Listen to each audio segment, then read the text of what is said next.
Yay. So hello everybody.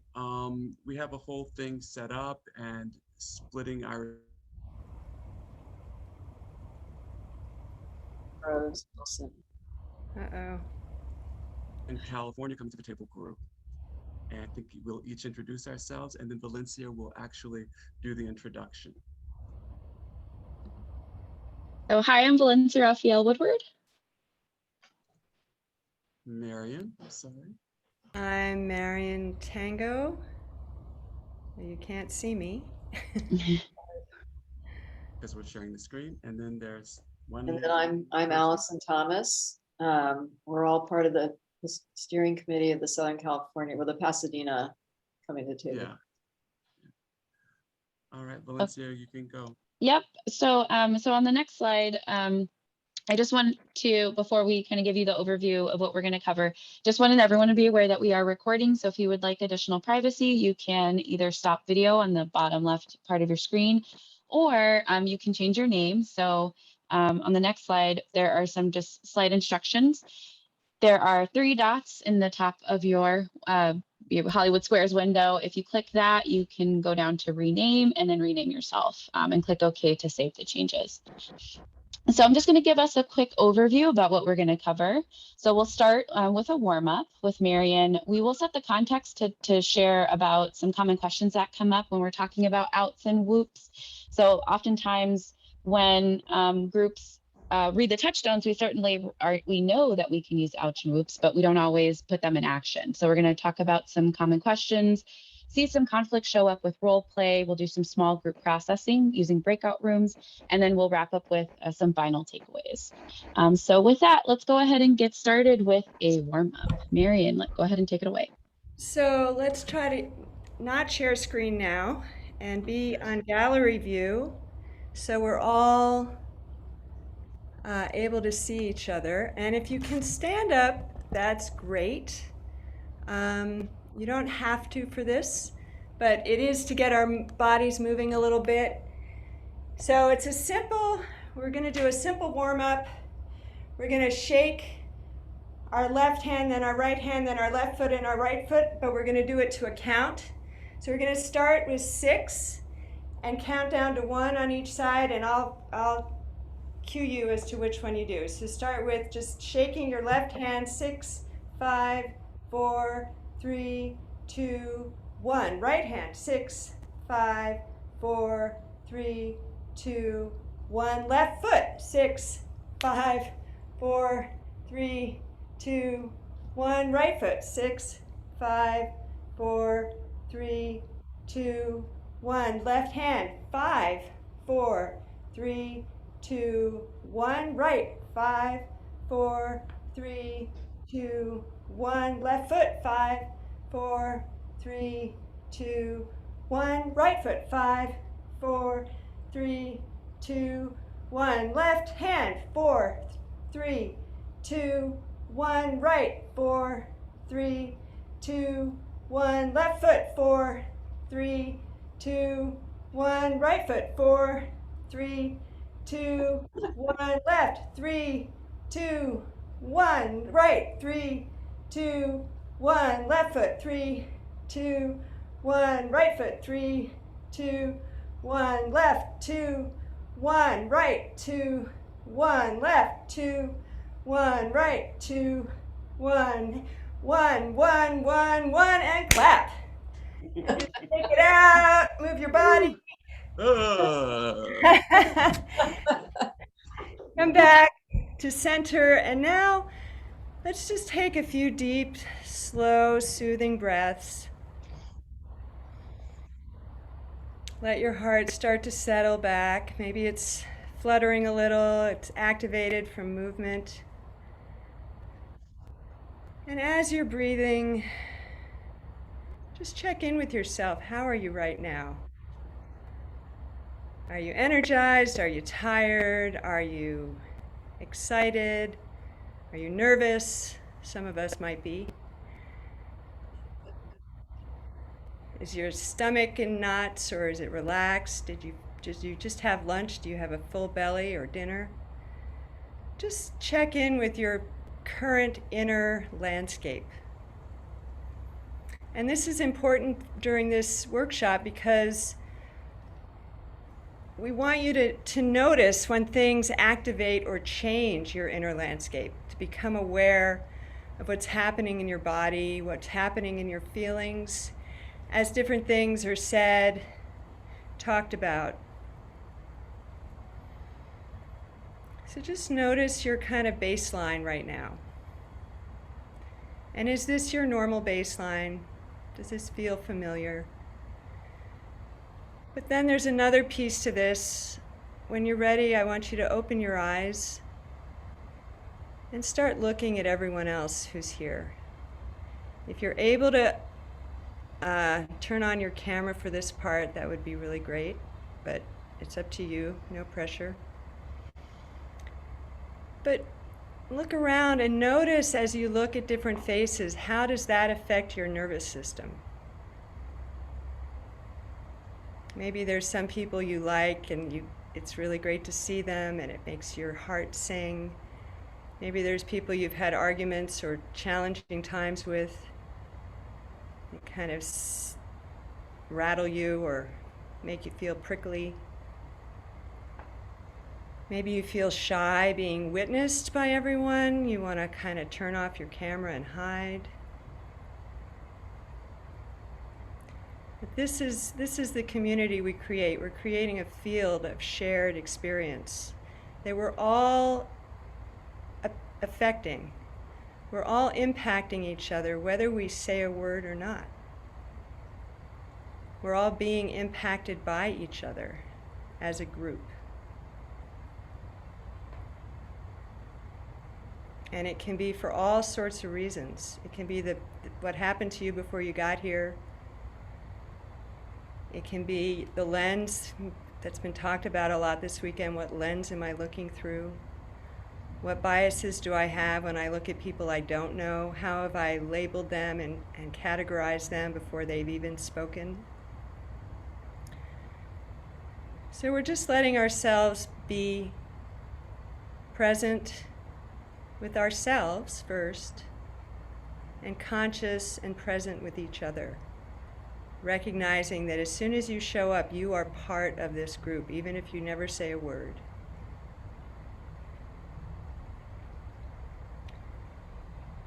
Beautiful. Thank you. And you can go back to screen sharing, Wilson.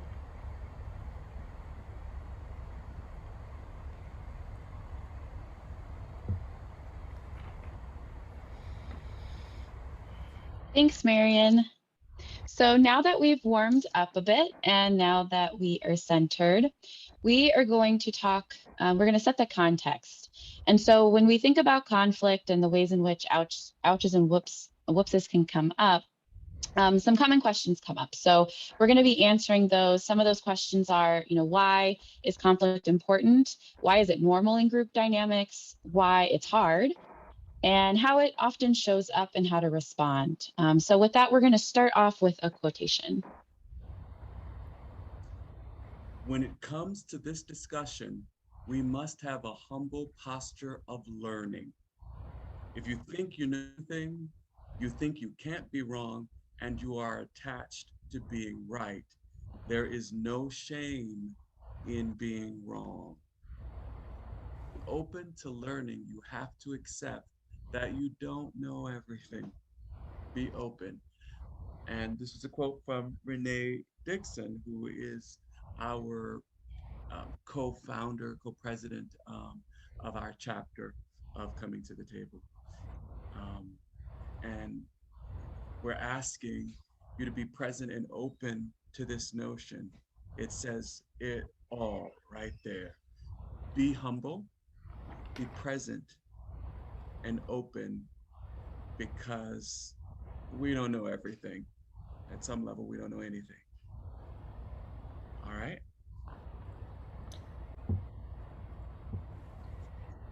So why is navigating conflict important? I had a white person in one of my groups ask, if we're all getting along, why rattle things? Why can't we be nice? So I'll start by saying white supremacy culture has survived in large part because good people say nothing. We're trained to be polite, not embarrass each other, stay friendly, and the status quo keeps things the same. So this simple tool that feels, kind of intense for some of us, maybe all of us, is to dismantle white supremacist racism by making the unconscious conscious, by leaning into the discomfort of exposing cultural and personal blind spots, by disrupting the status quo, by integrating and healing systemic trauma, both individual and collective, and by deepening authentic relationships. And why do we have these conversations publicly?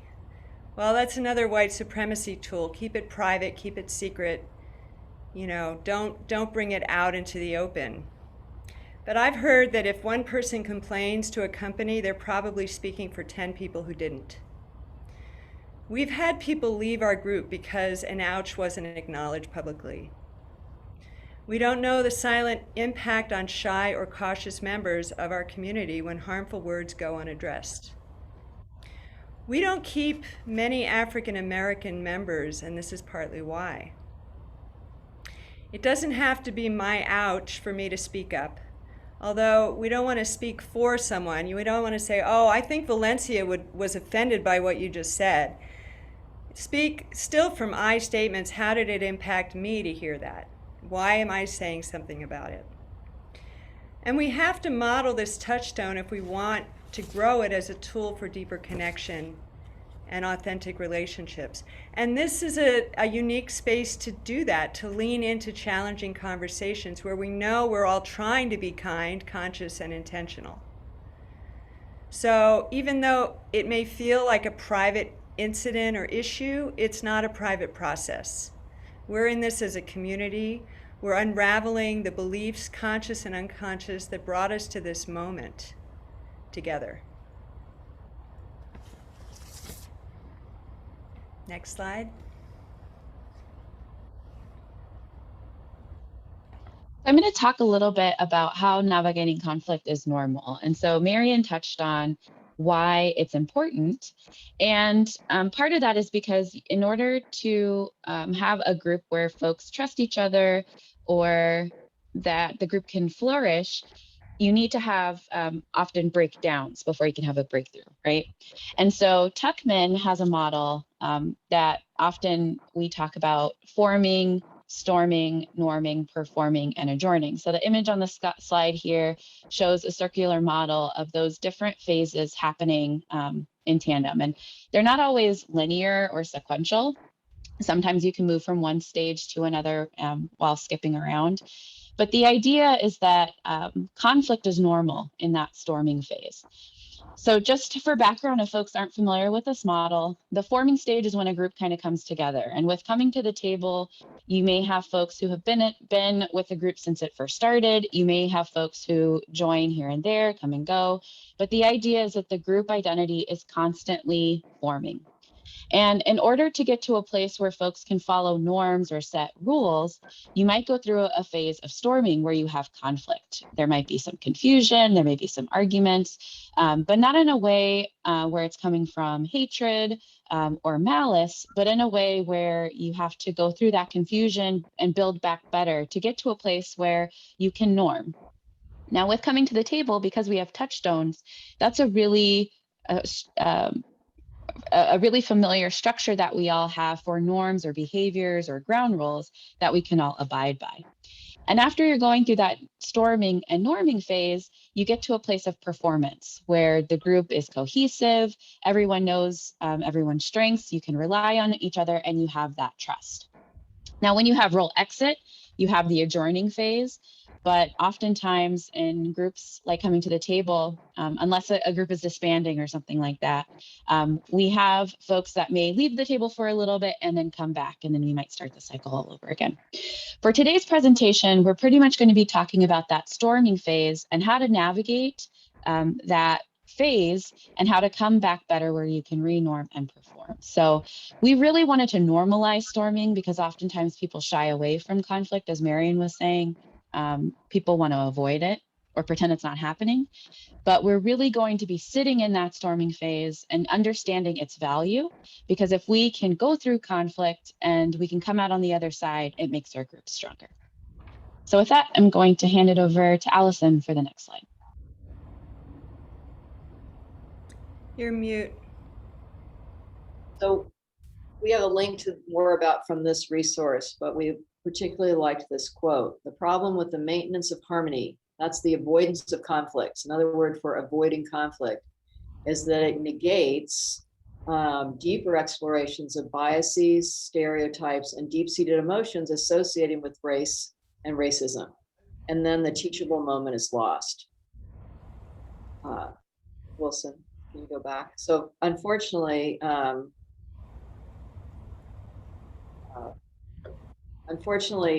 we need the quote back on the next slide, Wilson, if you can. I'm sorry. So this is part of our point that it supports white supremacy structures to avoid conflict. I mean, not only is this built into the DNA of most white people that value politeness and courtesy over authentic relationships, it also negates the feelings of, in our case, African Americans who are experiencing microaggressions, or the structure of a meeting works against them, or other things going on. So we wanted to particularly, we feel that the navigation of conflict becomes one of the more vital tools to us be coming together to heal the legacy of slavery. And now I'm turning it over back to Valencia. Thanks, Allison. So now that we've talked about why conflict is important, why it's normal, we wanted to talk about how it can show up and compound. So what you see on the screen are some terms or definite terms that may have come up for you. Maybe some are familiar, some are unfamiliar. I'm actually curious, as you all take a peek at the slide, if you could drop in the chat which ones seem unfamiliar to you, just so we can kind of get a sense of which ones we may want to do a little bit deeper dive on. But we've highlighted a few that come up quite often. So we talk about microaggressions or micro-inequity, and micro-inequity is just an umbrella term of microaggressions, where you have those subtle slights that may on the surface seem like a compliment, but under the surface, upon more reflection, are insults. Those may show up and even compound conflict. We might have the Oppression Olympics, where you have folks from marginalized identities trying to kind of do a race to the bottom to figure out who has it off worse. Oftentimes, conflict can kind of show up as gaslighting or race lighting, where if someone is saying, you know, I'm feeling this way, other folks may dismiss it or just say it's not as bad, or people are being more emotional. It makes them feel like they are imagining what's happening to them, or it's not being taken seriously. Other ways that conflict shows up and can compound, I want to point out to those the blue terms, intent versus impact, which is a part of our touchstones, where a speaker may say something that they didn't intend to be offensive, but the impact to communities is that it is. Or they may say something from a moral license. And so an example on the slide there is, I can't be racist. I have a Black grandchild, a Black friend, you know, I have Black coworkers, where they're trying to say because of that relationship or that proximity, it excuses their behavior if they say something offensive. Other ways that it shows up is lying or denial, or critiquing a process while ignoring the message. And one example of that is saying, you know, if I sent a text message to Allison and I said, you know, that what you said today really bothered me, and she said, well, why did you text me? Why didn't you call me? You're doing it wrong. And so we wanted to, we'll talk a little bit more and show some examples of ways that conflict, how it shows up.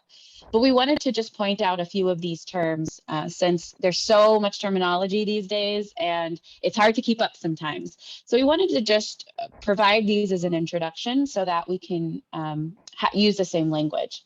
So I'm curious, we're going to launch a poll. I know I asked folks to drop in the chat which ones seem the most unfamiliar, but I'm curious which of these terms show up in your experience the most often. So Sally will launch the poll. Some of these terms will be featured. and just indicate which one is most familiar to you. Yeah, and we have a slight modification. We're going to have to do the poll and poll everywhere because when I went in to make the changes, something happened in Zoom. So if people can just cut and paste the link that I just dropped. Hold on, let me just put it into. I'm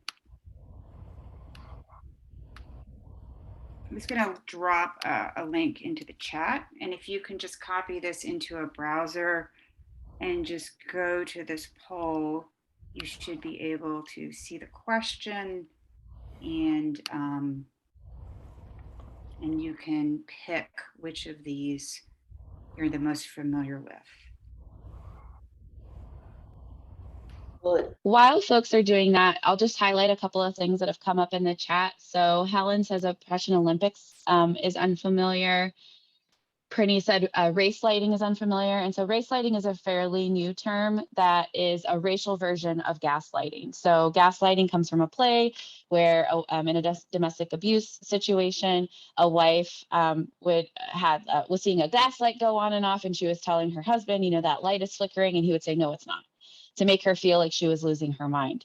And so using that trope to a racial standpoint, anytime a person of color, particularly Black people, if they're saying, you know, this person said something that's offensive, and if they're met with a response that says, oh, you're just imagining it, it's in your head, you know, that's the form of gaslighting specifically tied to race. So appreciate mentioning that. Lots of the Oppression Olympics, gaslighting, race lighting, white-splaining has come up. So white-splaining is very similar to mansplaining, where the idea is a white person explaining race or racism to a Black person or a person of color, where it's like, hey, you know, we live it every day. You don't have to explain it to me as if I don't know what's happening, right? So very similar to that. So thank you so much for participating in the poll. Sally, what were the results? I'm going to go ahead and if I can go ahead and share my screen. I think you can see them. Can you explain Oppression Olympics? I didn't hear you say that one. Yeah, so the Oppression Olympics, I'll just quick recap. When you have folks from marginalized communities trying to do a race to the bottom to figure out who has it worse and kind of going back and forth, when the reality is we all have it bad. So if we're over here fighting about who has it worse, you have people in power just sort of acting without any accountability. So the idea is that just we all have it bad, and instead of fighting over quote slices of the pie, if we can come together and coalesce, then we might be able to you know, end racism for good. So the Oppression Olympics is futile. So looking at this, microaggressions and reinforcement of white supremacy culture come up, and we talked a little bit about the tenets of that. So perfectionism, etc. So thank you so much for participating. This is really helpful for us to know kind of where folks are coming from. So with that, we'll continue, and we're going to talk a little bit about trauma. So Marian, go ahead and take it away. So why is this hard? Why are these conversations hard? Because it's triggering. It puts us in a trauma response. And I would add not just fight, flight, or freeze, but the latest one that's been added to this is fix, which white people love to do. And I've lost everyone else on my screen. I hope you're all still there. So we don't think about, you know, white people having a trauma response, but I believe, and it's come up a little bit in this weekend, that, you know, hurt people hurt people. We just have it so deeply hidden in us, we don't even know that we're in a trauma response to so much of the life that we're living as white people. And so the slightest, you know, you're doing it wrong, you're a bad person, can spin us out. And this isn't just for white versus Black, but this is leaning towards, this is something Black people deal with all the time, having to deal with ouches in their life. White people, we're so used to avoiding conflict that this is mostly for us to learn. These conversations are never easy. Speaking an ouch is one of the hardest things we try to do, in my opinion. Even those of us who've had some practice find it wrenching. So most people just don't do it. They leave instead, or they just stay silent, waiting for someone else to be brave. And of course, receiving an ouch can feel devastating, no matter how carefully it's delivered. We don't typically want to believe we've caused pain for someone else. It can trigger our deepest fears and shame. We likely feel defensive, misunderstood, triggered, and isolated. It's not easy, but it's worth it. And we're going to talk further down about how to be in the space of an ouch, but it says it here on this card. You start with, first of all, noticing the difference between being uncomfortable and being unsafe. Because when we're triggered, we feel unsafe. Our body is shaking, our heart's racing, our hands are clammy.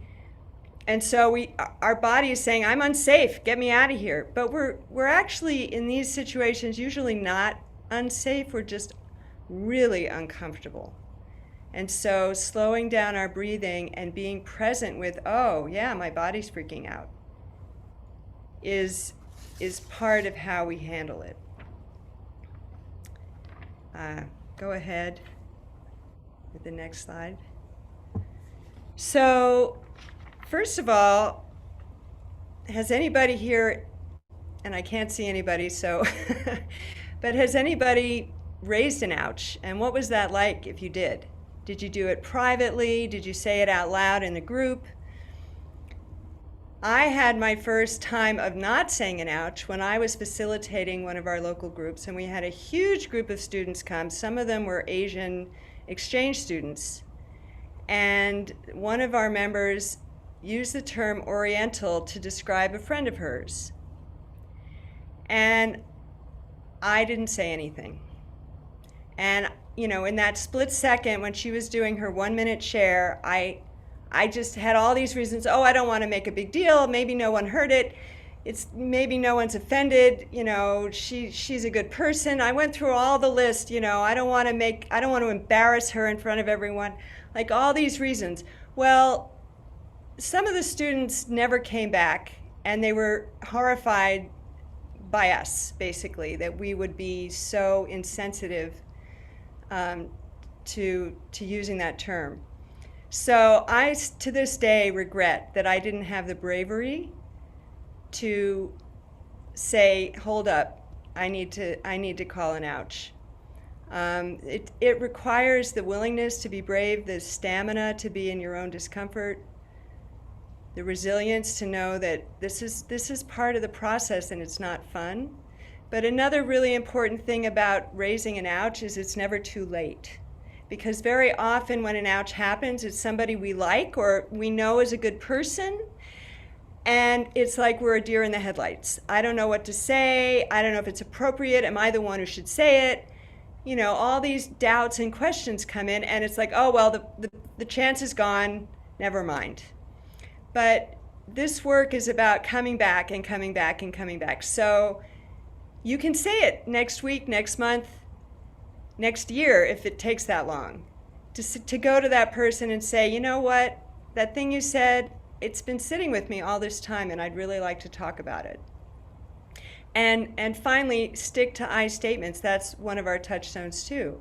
It's not about fixing someone, it's not about shaming them, it's about opening a conversation and saying, this is how it impacted me, this is how it landed with me. Can we talk about it? All right, next slide. So how do I respond and not react? Because that's the difference between staying centered and available or being triggered and out, I'm no longer really here. I'm in my primal brain freaking out. It helps, I think, to understand that most ouches are not about personal failings, but unconscious beliefs, bias, and assumptions held by the culture. So then sitting in my discomfort becomes a brave step in dismantling racism. So it's not about, oh, I did something bad and I'm being called out and I'm a terrible person and no one likes me. It's about me recognizing that, oh, I just said something that touches on white supremacy culture that I'm unaware of, that I have a blind spot about, and someone is brave enough to speak it, knowing that I'm probably going to freak out and shut them down and never talk to them again, that they're taking that risk to even say it. I'm hearing that I should be seeing the chat, but I can't open my chat. So if there's something, But Valencia was going to chime in here too. So yeah, I just, but Doug has had his hand up and he's been putting it into chat, and so we'll get to that. okay, good. Yeah, my computer's not letting me see anything except the video.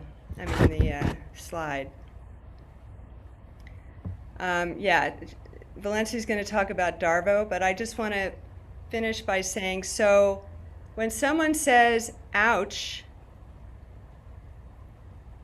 remember they're taking a big risk. Remember, if I have a reaction, I'm getting triggered. That doesn't mean they're doing something wrong. It doesn't mean I'm a terrible person. It just means there's a process happening in my body that's a normal response. So I can slow down, slow my breathing down, just like we did at the beginning of this session. Feel into my body, notice what's actually physically happening. What does danger feel like in my body? And then I just sit and listen. And I let myself cry or shake without taking over the space. It's not a way to get them to stop. It's just let my body go through what it needs to go through. And I've had someone say an ouch to me, and I sat there with tears pouring down my face. My whole body was shaking. I felt like I was gonna, throw up, but I just sat there and let them talk to me until it settled. And if possible, in that moment or soon after, acknowledge the harm, the impact of whatever I said. Show gratitude for the risk that they took in speaking out loud. Be humble that even if I'm like thinking in my head, you're totally wrong, you don't understand me, you don't know who you're talking to, that maybe there's something in there that I just don't see yet and I don't understand yet. That's what Renee's quote was at the beginning. I don't know what I don't know. And we're here to help each other see our blind spots. So I may feel horribly embarrassed, feel isolated, alone, misunderstood, but really I'm being called in. And after I have that encounter, self-care, find a neutral person, not to say, oh, they were so wrong, but wow, that was really hard. I'm freaking out. I don't know how to deal with this. And then finally, stay at the table, come back. It does get easier, it really does. We build resilience every time we can sit through a hard conversation until our body settles, until we can feel ourselves again. We are building resilience and we're dismantling racist culture. Yeah? Yeah, so I wanted to talk about that third bullet, that Darvo response. So it's very similar to the white fragility response, and there's an acronym that stands for deny, attack, reverse, victim, and offender.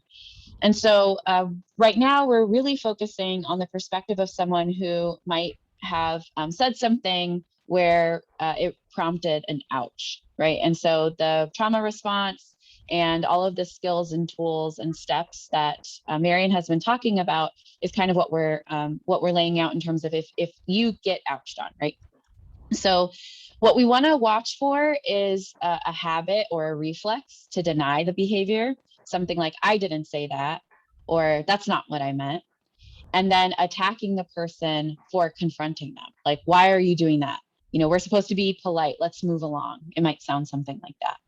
And then the last piece is reversing victim and offender, where the person who gets called in feels, so out of sorts that they feel so attacked that they start to articulate that they're being picked on, that they are the victim. And one way that this might show up that's not even verbal is crying in a space, right? So if we have a relative power and we start crying when we're ouched on, what it does is then it makes us the victim. It turns all the attention to us in terms of, we're hurt. And it turns the attention away to what the harm was, right? And so then we become the victim, and the person who raised the harm then becomes the perpetrator. So that's one of the things to be mindful of, is this DARVO. And we hope that when we get to the skit part of our presentation today, that you can see DARVO and maybe some of the other ways that conflict shows up. We can start to see those in action. So, I do think that we've covered a lot, but we're hoping that this just sort of gave everybody a little bit of a foundation to kind of set up the next part of our presentation. I just Great. want to add one thing to that, the DARVO, well, I didn't mean that, or you misunderstood me, or anything like that. When someone says, ouch, they're giving you information about their experience. It doesn't really matter if you meant it.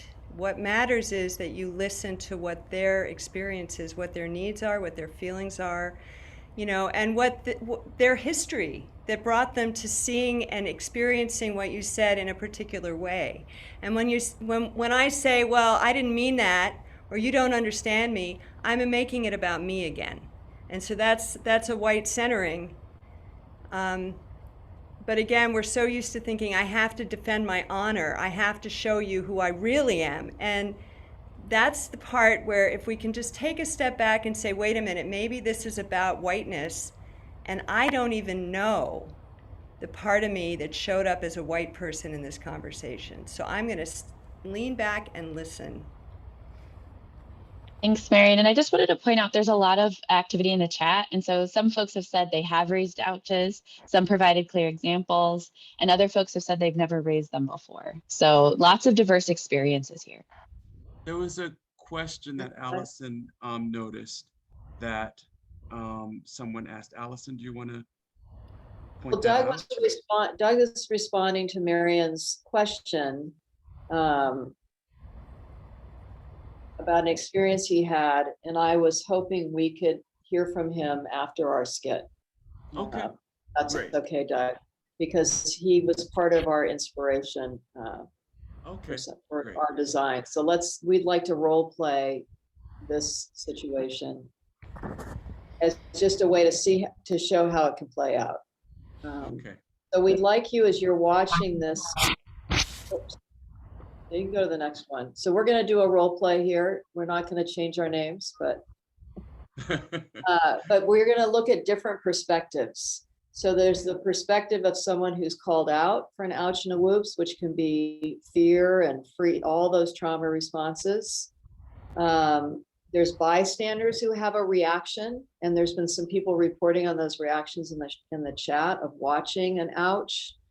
There's what the person who experienced the ouch can do to promote healing, and then there's what is the role of the facilitator, which can be so important. So as you're watching our role play, you can think about each of those situations. And also about what you relate to the most. Is there any situation or character in this role play that you identify with, or that's familiar, or really annoys you? And notice again how you feel in your body. Notice if anything gets activated as we do this little skit. And you'll be going into breakouts to talk about your reactions to the role play. So Okay. Are we ready? let's stop sharing the screen. Okay. Nancy, I hear you asking for the prior slide, and we should note it was in the chat earlier, but all of these materials are available in the drive. So just wanted folks to know that this isn't your last chance to see it. Yes. And another thing, with all the different parts to play, there's a lot of conversation these days that the bystander has the most impact on how something ends. So when you see a conflict going on, it's the people watching from the sides that actually have the most effect. All right, and scene starts. Hi, Allison, how are you? I'm good. You? I'm good. I was just looking at our Facebook group. Lots of good conversation on there lately. Yes, and I especially like the post that Renee shared. I'm sorry she's not here because I wanted to compliment her on it. Hi, Wilson and Valencia. We were just talking about Renee's Facebook post. We're just getting started. We'll wait a few more minutes for more people to show up. Yes, I was just praising her post. It really made me pause and reflect deeply. She's so articulate and clear. I'm very impressed. You sound surprised, Allison. I don't know why though. Don't you know that she studied journalism in college? That sounds like a microaggression to me. What? I meant it as a compliment. I mean, Renee's a really good writer. I just wanted to share that it impressed me. Why do you always make things about race? And now I just feel attacked. You know what, Allison? You're only saying that because she's Black and she doesn't fit the stereotype of an uneducated Black woman. That's typical Karen behavior. Whoa, Valencia, I do not appreciate being called out. You are supposed to call in, not call out. Plus, I'm not a racist. I loved her article. It was so articulate. And I'm not sure you can even call an ouch for Renee when she isn't even here. Okay, everyone, let's settle down. It seems like everyone's here, so why don't we go ahead and get started with our touchstones? No. We need to address this. Allison, did you realize what you said could be seen as a microaggression? You're not hearing Valencia and what she's saying. I still don't think I did anything. I would never hurt Renee's feelings or say anything that would upset her. She's my friend. I thought you were my friend too, Valencia. I don't know why you're so upset and making this such a big deal. It has nothing to do with you. Okay, it's getting late. We have a lot to cover today. Let's get back to the meeting. We can talk about this Marianne, later. we need to address this ouch. And Allison, do you know why this was an ouch? Let's just talk about this and stay at the table. Look, why don't you and Allison talk about this offline with Valencia so we can get back on track as a meeting? This is the problem with you liberal Facebook people. You think you know it all from your books, but you don't. And this is why this is exhausting. First of all, Allison, you should be grateful. And what do you mean by articulate? Second, it doesn't matter that you have one or even two Black friends. Third, this is why I don't like coming to these meetings. You guys will read, but you won't do the work. You expect me to do it for you, and I am exhausted. Allison, I know this is hard. I know that you might feel targeted and on the spot right now, but this is the way that we have to work through things. I, Allison, I just don't know if I can stay. I feel attacked and I'm a good person. I don't know. Allison, we're not attacking you. We're acknowledging what happened and we're asking you to do the same thing. That's all. Remember, this is hard stuff. It's easy to say what we want to do, the kind of work that we want to do, but the real work happens when we come and we stay at the table.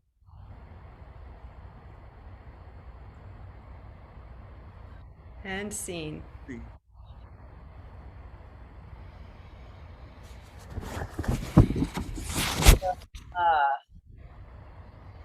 We're going to move into yes. Okay, let me share breakout my screen. groups. We should go into gallery view and unpin ourselves. Yes.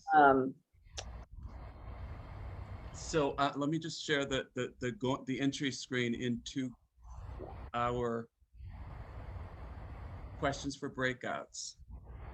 Okay. So as the ladies were saying before, which character did you relate to most and how could it have gone better? Create scenarios within your group as well.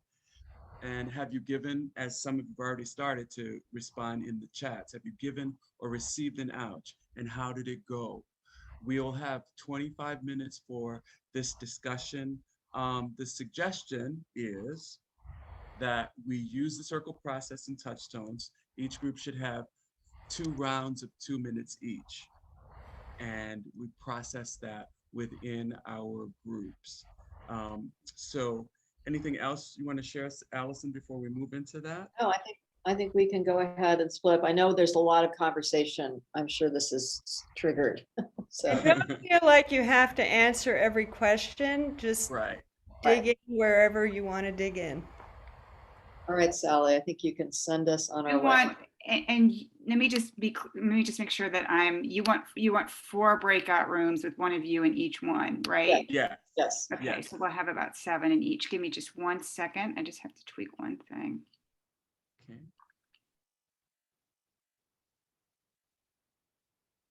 Actually, you have the timer, ladies. Forgive me because I'm looking at our time. I think we may want to change it from 25 to 20. Okay. Okay. Come back at 3:40. Yeah, I will. Yeah. I will put the timer on for 20 minutes then. Yeah. Okay, are you ready? Yes. Yes. Thank you.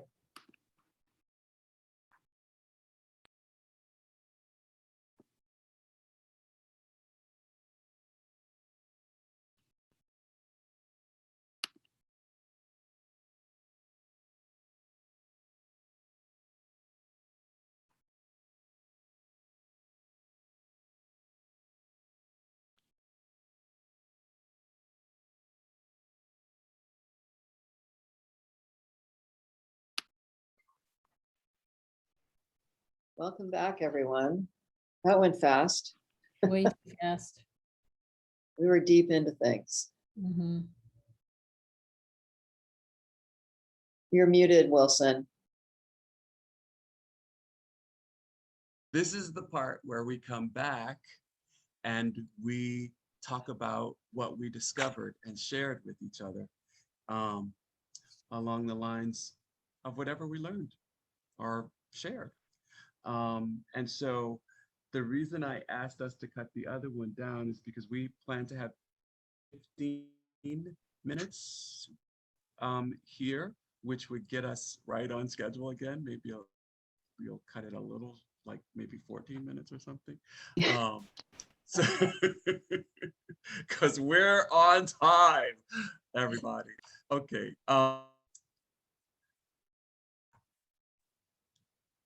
Your screen is freezing. We had 4 groups. So let's do how we usually do in our coming to the table sessions. Who would like to reflect from their groups upon what you discussed? Group 1, 2, 3, 4. So I see Sarah's hand is up. Sarah Irwin. Jody, was that a hand? PJ. Jody, was that a hand? No. And I know we were in the middle of a big thing in my group, but I haven't Okay. seen anyone in my group raise their hand yet. Let's start with the first person that you named. Sarah. Irwin. Well, Yes. my group, feel free to jump in, but it seemed like for us, the learning was that we want to focus on the impact on the people, both the oucher and the ouchie, and helping them work through that, or have, create a container where they feel safe working through that, and not so much focus on the process, but on creating a space where people can work through and also know that they can come back, that they may not be able to process the whole thing in one sitting, but that they know that they can come back to the group.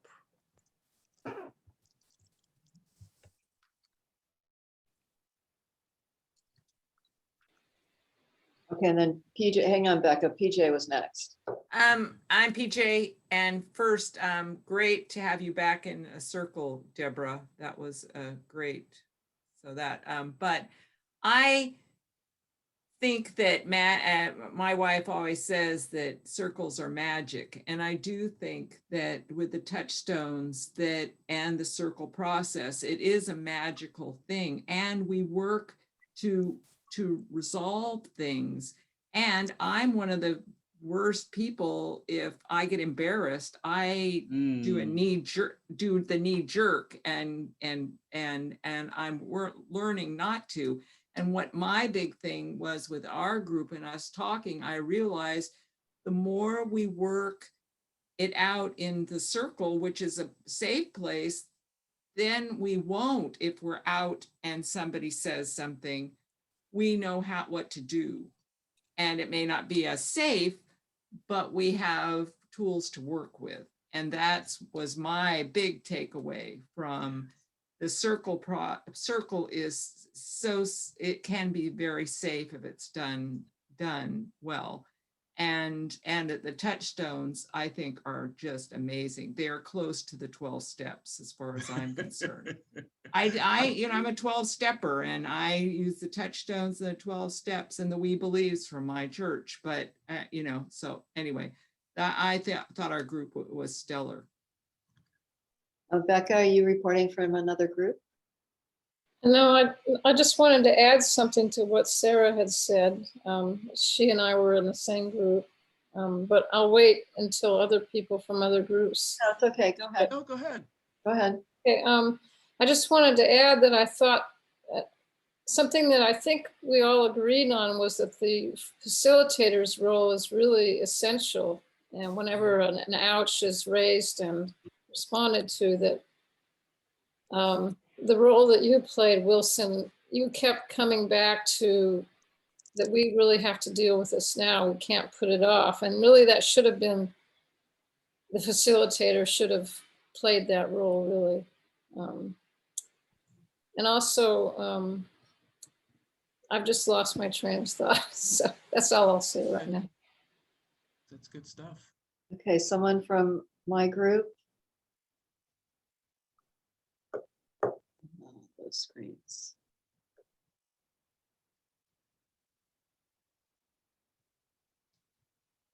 Someone else, hands up. I'll do it, Allison. Okay, Pam. We talked about the various characters in the situation. We all are actors in our life, after all. Mm-hmm. That's how we deal with life. So we have the facilitator, the caller, the called on, and the rule keeper, if you will, or the policy keeper, the touchstones keeper, and the witnesses, the bystanders that remain quiet. And so I'm finding that analysis very, that outline very interesting to start looking at this deeper. And then toward the end, Allison gave an example of to the Allison character in the skit, the being told, don't talk now, listen. She starts to talk, don't talk now, listen, just listen. You don't have to respond at all. And that really touched me. And I guess I have a question, and that is, does it reach a time where it is handled outside? So that's just an open question. That's it. Thank you. I was in that group as well, and I think another thing we talked about is how important the role the facilitator plays. And I shared how that I facilitated an ouch, and I stopped the meeting and let her be heard. And as a result, she was able to stay and came back the next time. So the facilitator's role is very, very important in helping the ouch be heard and allowing that person to be listened to. I think the question, Allison, is somebody needs raised their hand before me, I'll go after them. I haven't seen other hands. Go ahead, Melissa. Okay, so in our group, somebody gave a wonderful example of, to your question, if it happens outside of the public of the table, of the meeting was going on, and this person was a white member of the group.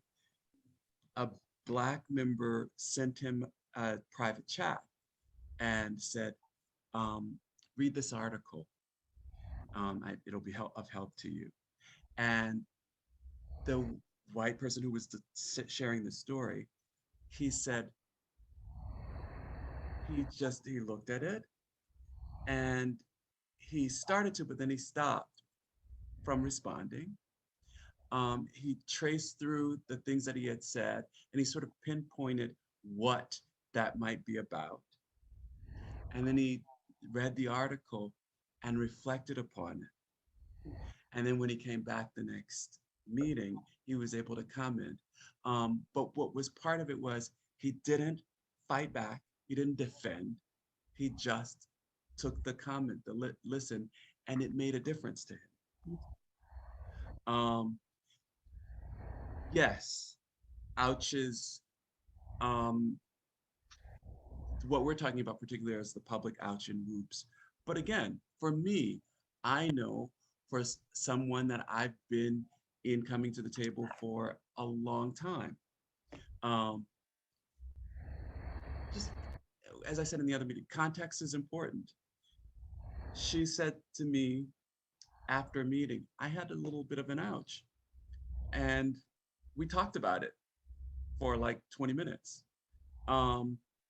Because that was the nature of our relationship and that thing there. She expressed the ouch and I acknowledged the ouch. And that's the key. It doesn't always have to be in the center of the meeting, but it's context, right? It's about the relationship that you're in. I think the important thing is actually having the ouch to share the ouch, right? And the second part of that, they're tied together, is the other person acknowledging it.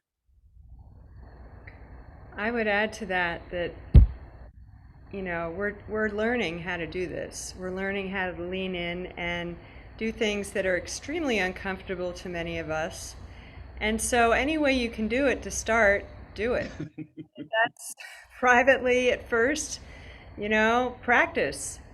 And we're working ourselves up to the resilience to be able to talk about it in a meeting and not take it personally and not feel like it's the end of the world. We're just saying, oh, I noticed this. How did this land for everybody else? What does this tell me? How does this show a blind spot in me or in you? How do we show up as a community around this topic? But, we got to start where we are. So with that, I think that I'm looking at the time and I want to make, I think people are feeling like, and we said this in our group, is that the conversation seemed unfinished. And so we did talk a lot about acknowledgement. And I think you're just saying that, Marian, and you're just saying that, Wilson. We've got to acknowledge it. So what we'd like to do now is show you an alternative ending of how that conversation should have went. So Allison and Marian, can you replay what would have happened if the facilitator or the person who committed the ouch might have not done what you did the first time? Okay, now we're both here. So I want to emphasize this is probably in a different month. I don't think my character would have been able to do this in the moment, but I would hope that in the next meeting, I would have said, I want to call a whoops. I've been reflecting on Renee and Valencia's ouch, and I realized my bias was showing. I apologize, and I want to thank all of you for pointing that out. I was completely oblivious, and now I recognize it. Thank you. And I want to call a whoops on my behavior as a facilitator. I was exhibiting my white supremacist culture of urgency. I was more concerned about keeping the peace and following the structure than addressing the conflict. I want to do better about leaning into my discomfort to have brave conversations. This is how we dismantle racist culture. Thank you, Valencia and Wilson. Thank you. Thank you both. And I want to show, I know that in the skit, a lot of things were showing up, like how we had in the original slide. Microaggressions had shown up. There's also some confusion of intention and impact. There was some moral licensing, like when Allison's character said, Renee's my friend, you know. So those things were definitely showing up. But we do have some final takeaways for folks. And so let's go ahead and go all the way to slide 23. 21, No, 23? no, no. Yes. 23. There we go. Yeah, final takeaways. And so, you know, we talked a little bit about why this is important. So why do we do this? Is because this is the work. That's what Marion said. This is the work to dismantle racism. We want to challenge the status quo, and we want to move to healing deeper and authentic relations. And in order to do that, we've got to get comfortable with our discomfort and reject that the habit, the reflex to go into defensiveness, and then just sit in it, listen, offer that gratitude. So we think about ouch as an invitation, not a personal attack. Even if our body is screaming, I feel attacked, right? We've got to think this is an invitation, and we want to soar above the conflict. And that is an acronym for stay present. That's that deep breathing, thinking about how we're feeling. We want to offer gratitude. Thank you for pointing that out, and acknowledge the harm or the impact of what happened. Not necessarily apologize, because if we apologize, the reflex is, oh, it's okay, you didn't mean it, right? But we don't want to make it about us. We want to make it about the harm.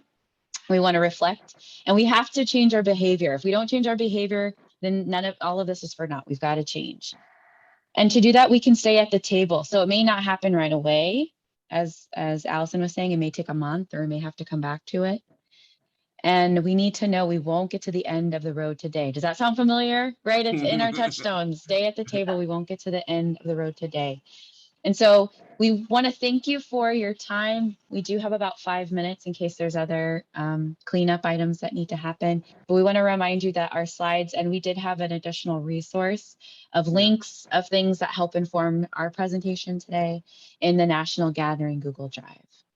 So thank you, and I'll offer it to my other presenters if there's any other last final thoughts. I have just to reiterate that this is the work, and we come into these kinds of groups or other work we do thinking we got to change the system out there, something out there that someone else is doing that's terrible. We're good. We see that we're good, but those people out there, and ouch oops is a way to realize, oh, wait a minute, it's in here. And it's so powerful to sit in our discomfort. That's when we really change the world. One person, one interaction, one relationship at a time. I would just say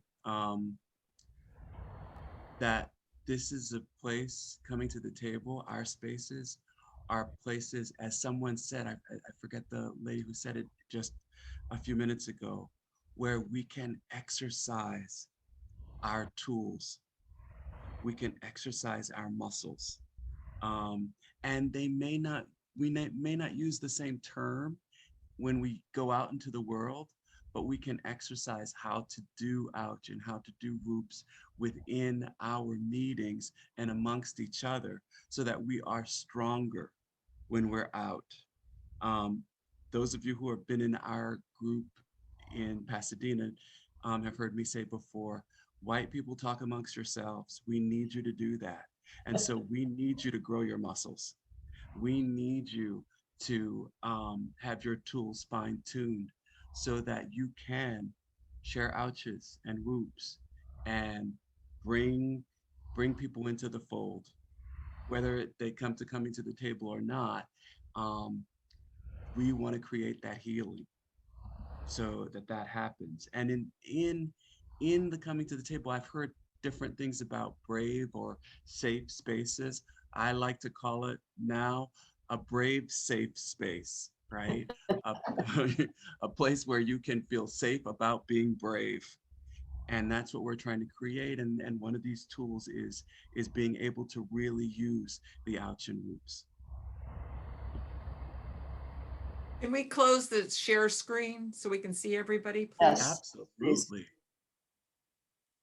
That's great. Thank you. Thank you. It's been a wonderful session, and Yeah. there's so much more to say. We had a really hard time fitting this into 90 minutes. And actually, just a little thing, we now keep our monthly meetings open for an extra half hour at the end, so that if anyone has experienced an ouch or whoops, they can come and talk about it in that last half hour. And we found it to be really helpful.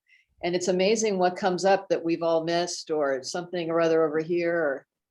And often all the players aren't even in that half hour, but it's a very useful time to talk stuff through. And so I offer that for any of you who have local groups. Something to think about. So we should be, you know, if we don't want to, but we would be closing because it's Yes. 3:59 right now. Thank you so much, everyone. Thank you. Challenge All you. right. Thank Bye-bye. you. This was excellent. Thank you so much. Wonderful, you. wonderful.